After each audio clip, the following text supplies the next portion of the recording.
A Lawrence man could be charged from his hospital bed today for a violent crash that killed an 8-year-old girl. Investigators say that he was fleeing a traffic stop at the time.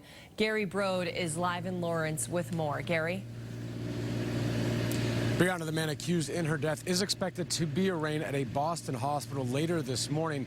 Meanwhile, here in Lawrence, you can see this memorial behind me filled with stuffed animals, candles, as well as flowers for an 8-year-old girl who was taken way too soon. Surveillance video did capture what happened leading up to her death.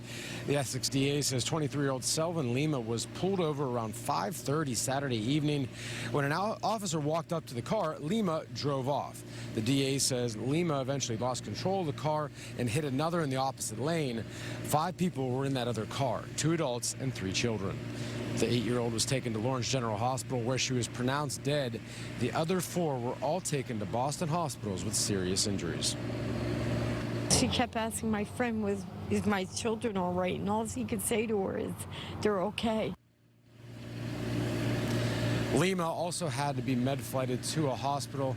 He's facing a list of charges right now, including manslaughter. Reporting live here in Lawrence, Gary Brode, WBZ This Morning.